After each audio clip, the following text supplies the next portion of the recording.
The next person that will be coming forward is Sister Elikya Ngoma.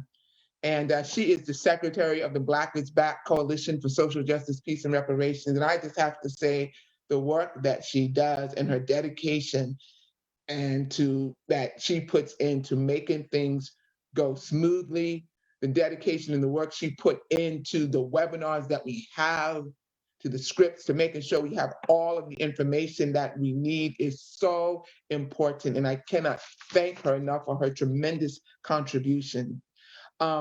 She is also the Haiti editor for the Burning Spear newspaper, and she provides revolutionary African internationalist analysis for Haiti's revolutionary history, addresses the current struggles of the people in Haiti, and lays out the way forward. Elikya's family comes from Haiti, and before moving to St. Petersburg, Florida, Elikya was a resident of the Little Haiti neighborhood in Miami, Florida. And Sister Elikya Ngoma. Uhuru, thank you, Vice Chair Lisa, Sister Lisa, for that introduction. Hopefully my background is not too problematic because my neighbors just decided they wanted to share their music with us. But if you can hear me well, then that's good. As it was said, my name is Elikya Ngoma, and I am the Haiti editor for the Burning Spear newspaper. I would like to begin by thanking the organizers of this webinar, which is the Black is Back Coalition, for adding the question of Haiti to this program, and also by acknowledging the leadership of the coalition's chair, Omali Ishatella. I come from a family of Africans from Haiti, where many of my family members are still located, including members of what people would consider your immediate family. So it's always been a priority of mine to remain connected to and gain an understanding of what's going on in Haiti. So today I'm going to be giving, a political analysis of, for those who are aware of the mass demonstrations that are taking place in the country right now. Haiti generally goes unmentioned when it comes to discussions held by white liberals and the Black left around world struggles for democracy and world struggles against oppression. The Black is Back Coalition, however, has been different. One of the Black is Back Coalition's first mobilizations was in Little Haiti of Miami, Florida, to express solidarity with the struggle of Africans in Haiti after the January 12, 2010 earthquake that took the lives of and displaced so many of our people there. The African Socialist International is also very much different and has always had the struggle of Africans in Haiti as part of any discussion revolving around the struggle of oppressed people against oppression. And I say that with certainty because I know that the African Socialist International includes the struggle of African people around the world, not only in the discussion, but also in the plans to overthrow and end our oppression. As I am making this presentation right now, thousands of people are in the streets of Port-au-Prince demonstrating their disapproval of Jovenel Moise's neocolonial and dictatorial regime. In one of my recent Spirit articles titled, Haiti President Jovenel Moise is ushering in a new era of dictatorship over African people, I explained that Africans in Haiti have been protesting against the presidency of Jovenel ever since he came into power, and why. He did not make it past the preliminary round where you need to have at least 50% of the vote to make it to the next round. He made about 25%. And in the general, he went through anyway because the US elected him to. And in the election after that, he only won 6% of the vote. And his presidency was, he was declared winner based off of his results in the preliminary round, which was not even sufficient to begin with. Jovenel Moise's term was to end on February 7th, 2021, 5 years after his US election to be the president of Haiti. He has declared that he would remain in office until February 7th, 2022, a full year over his term, according to the 1987 Constitution of Haiti, which was developed after the 1986 overthrow of the neocolonial and dictatorial regime of the Duvalierian family dynasty. The current protests are not only about Jovenel's unconstitutional stay in the National Palace, but also against the state-sponsored kidnappings taking place in the country. In my Spirit article titled "Insecurity Arises as Neocolonial Powers Gang Up Against the African Masses of Haiti," I talk about Jovenel's support of the bandits who are terrorizing the Haitian people. It's important to note that this current period of mass resistance comes after the 2018 to 2019 African mass resistance of Haiti against the government's theft and waste of the Petro-Caribe funds, which was only recently interrupted in March of 2020 at the beginning of the coronavirus pandemic. In another article titled "The Petro-Caribe Report is Another Weapon Used Against the People of Haiti," I explained that the resistance of the people was a direct response to the Haiti government's complete waste and theft of at least $1.8 billion. That is the number that you get after converting it from Haitian currency to US dollars, 1.8 billion US dollars between 2006 and 2018. The mass resistance of African people in Haiti is not a new phenomenon or something that only recently became justifiable, as bourgeois media and petty bourgeois political forces would want you to believe. It's also not a struggle against, new terms that we're hearing these days like neoliberalism and fascism, but instead it's a long-time struggle against neocolonialism, often described as white power and blackface, which is also a part of the larger struggle of African people against colonialism, which is the social system where one group of people is oppressively dominated by a foreign and alien group of people.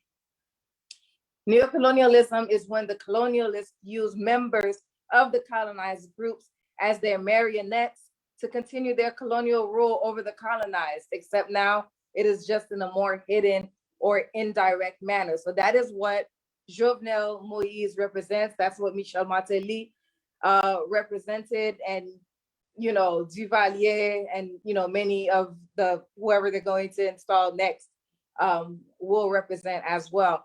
And I also want to say that I haven't seen too much about Haiti up until the past couple of weeks. However, as I just tied what's going on right now to at least 2018. And you have now a lot of people using Haiti as like something to piggyback off of because it's now acceptable or cool to support Haiti. You can build a whole career off of that. Whereas about 5 years ago, 10 years ago, many of these same forces would have either not talked about Haiti at all, or just said, oh, it's a cursed place, or it's because of voodoo, or all of these white nationalist analysis as to why Africans in Haiti are suffering. The theory of African internationalism, developed by the chairman, teaches us that colonial slavery was a world economy, an entire social system known as colonialism, birthed an entire world economy known as capitalism on a pedestal of the genocide and enslavement of African people. African people had been fighting this exact system for over 600 years, ever since the first so-called European stepped in Africa. And the social system was most threatened and almost single-handedly destroyed with the African Revolution of Ayiti that took place between August of 1791 and late 1803. In my Burning Spear newspaper series titled "Lessons from the African Revolution of Ayiti," and its predecessor, titled The First Workers' Revolution in the World, was the African Revolution of Ayiti, I explained that Haiti's victory against the three European superpowers, the British, Spanish, and the French, and of those three, the most important being our victory against the world's greatest army at that time, which was the French army led by Napoleon, was an inspiration for African people around the world. Haiti became the beacon of hope for Black people worldwide, and a glaring example that the overthrow of colonial slavery was indeed possible. It is because of the same revolution African people in Haiti have had great hell to pay. So again, this current thing that we are seeing right now was not something that just came out of thin air. It's not something that came into existence as a result of 2020. You know, it's not something that even came out of existence as a result of 2018 with the beginning of the Petro-Caribe struggle, but it's a generations long struggle. Not only did the Africans there free ourselves, Governor General Jean-Jacques Dessalines declared that if any African made it to Haiti from anywhere in the world, they would be free from colonial slavery and given land and other resources. I use the theory of African internationalism to write and analyze Jean-Jacques Dessalines' 1805 Constitution of Haiti, and said that it reveals the progressive and anti-oppressive character of the African nation. And I looked at just a few key points of that constitution that was developed by Dessalines. These points included Dessalines' declarations that the entire island's name would be changed back to Ayiti, which was the name given to it by the indigenous Taino inhabitants of the land before Christopher Columbus came and et cetera, came and committed genocide and killed off those people. Dessalines declared that there would be no such concept as an illegitimate child, and that there would be special methods of care put in place for children who were born out of wedlock. At the time of the revolution, white people, specifically the Polish and the German at the time, who united with the Africans against colonial slavery, would now be considered Haitian. He said all Haitians would be called Black, and then he said no white people could ever own land in Haiti. Haiti was the symbol of liberation and liberty. The African Revolution of Haiti remains an example of what the final objective of any genuine revolutionary movement should be working towards, which is to overthrow the colonialist, capitalist social system. The white world, particularly the United States, France, and Britain, united to make Haiti pay, literally, for crushing their world economy. So we were forced to pay France reparations for the loss of their wealth and property, and the property that they were talking about were African people ourselves. If not, Haiti would not be able to trade with any other country. This is before such thing as, an IMF or a World Bank. This is like very shortly, about 150 years before that, those two institutions. Haiti was forced to pay 90 million gold francs, which converts to over $90 billion in today's gold prices. And again, this was happening because, colonialism, which birthed a world economy of capitalism, was directly attacked and affected. And so the white ruling class did everything that they could, or is trying to do everything they could to sustain that economy, because it is colonial slavery that ever gave Europeans, white people, an economy in the first place. Over the past several decades, the United States has been involved in back-to-back attacks against Haiti. These include, but are not limited to, the 1915 to 1934 U.S. Marines occupation of Haiti, which facilitated the looting of the Haitian treasury and the theft of every single ounce of gold, the murders of the people's leaders, the installment of neocolonialism, and the forcing at gunpoint of the Haitian government to rewrite the Haitian constitution and end the prohibition on white people not being able to own land in Haiti. The U.S. maintained ownership over the Haitian treasury until 1947, and 10 years later installed the brutal neocolonial dictator Francois Papa-Doc Duvalier, whose regime would last until his 1971 death. And in the same year, Francois Duvalier's 19-year-old son, Jean-Claude Baby Doc Duvalier, would become just like his father, a vicious neocolonial dictator until being overthrown in 1986. Today, in 2021, Africans in Haiti find ourselves having to fight against, what is clearly another, dictator's regime, which was installed by the United States colonial state, which again, like that tie is important to make, because otherwise we would just be trying to fight Jovenel as if like once you defeat Jovenel and we never get to the root of the issue, then as if all our problems will be solved. And that's not the case. Jovenel is a tool of the United States colonial state. Okay, I just got a notification on time. So those of us in the Burning Spear newspaper staff are engaged in waging the war of ideas. And we understand that understanding what the struggle is important for anybody who is involved in the struggle. Because otherwise, what you would be caught up in is telling an enslaved African who recognizes the need to kill the enslaver and end slavery to instead struggle against the enslaver or his overseer to make better laws for a more perfect or a less cruel version of slavery. When an African in Haiti takes to the streets every single day to protest the poverty imposed on us, unemployment and underemployment, the lack of any economic development, the presence of the United Nations warmongers who rape our children, women and men, the presence of MINUSTA, the United Nations Stabilization Mission in Haiti, that infects our waters and imports several diseases into the country, the heavy presence of non-governmental organizations in the country, which creates a charity-based economy and charity-based politics where you can't even go to Haiti to build a real social movement without having bags of rice and beans with you, because this is the norm that has been constructed by these NGOs.